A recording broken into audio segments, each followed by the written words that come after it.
Shortened English Senior, February 2014. First paper, code number 691. Start. Mr. Speaker, Sir, I have dealt with many points raised in the course of the debate. There are only one or two points which I will deal with now. With regard to prices, it is necessary that they should come down. Only if the prices fall, we can be prosperous.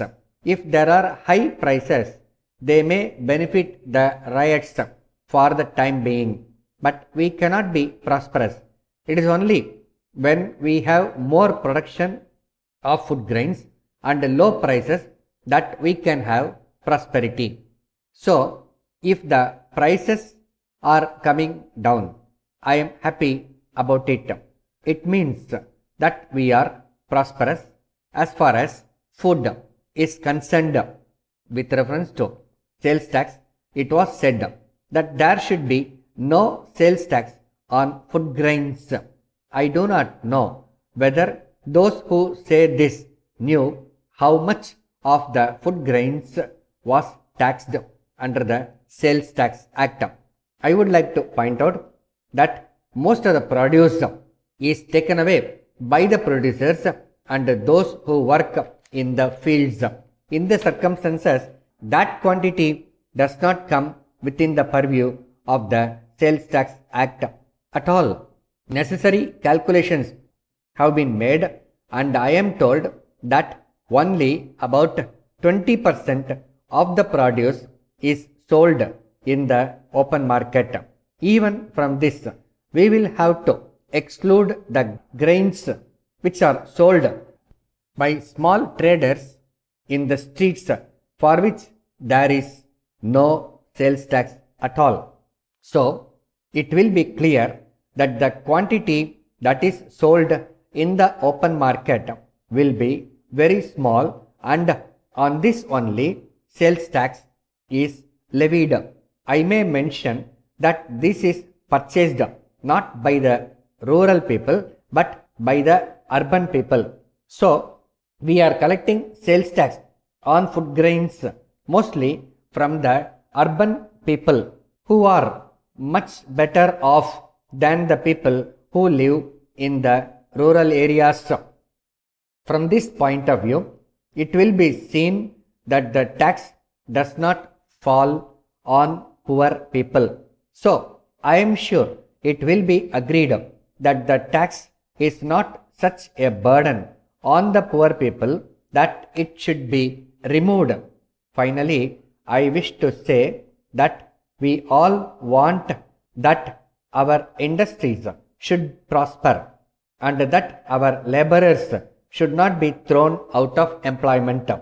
I agree that some industrial undertakings have been closed down, but before we try to find out the reasons for it, we should see what we have done to make them close down these undertakings.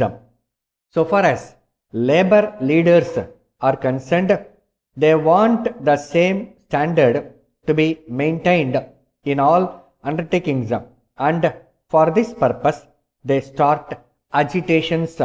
When this is done, these undertakings try to satisfy them as far as possible. When they find that it is impossible to do so any further, they close down their undertakings. It is not as if we are not aware of the difficulty of laborers. We know the conditions under which they work. I come from a rural area and I am aware of the conditions of rural labor.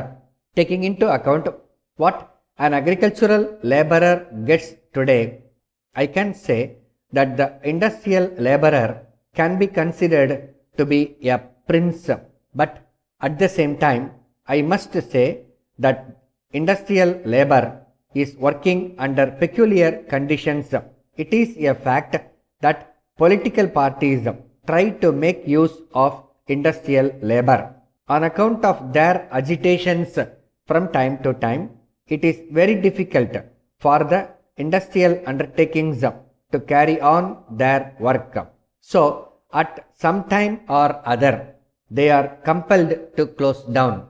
Letter from Balu Silk and Textiles Company, Kolkata, to Messrs. Jiva Brothers, Mumbai. Dear sirs, we have received the monthly reports of sales submitted by you. On going through them, we were surprised to find that for the past 1 year, you have been holding very heavy stocks with you. We presume that this was done with the best of intentions, and perhaps it was not noticed by you. But at the same time, we request you to note that the average monthly sales during the past year do not justify the holding of such heavy stocks. We have no doubt that you will agree with us that holding of such heavy stocks locks up capital, and we have to lose interest on capital. Further, we have to inform you that it also increases our expenses on burglary and fire insurance premia. You will appreciate that all these result in reduction of our profits. In the present circumstances, we would advise you to reduce your stocks as much as possible and as early as possible by taking all necessary steps in the matter. If necessary, you may even hold a sale at prices up to 10% below normal.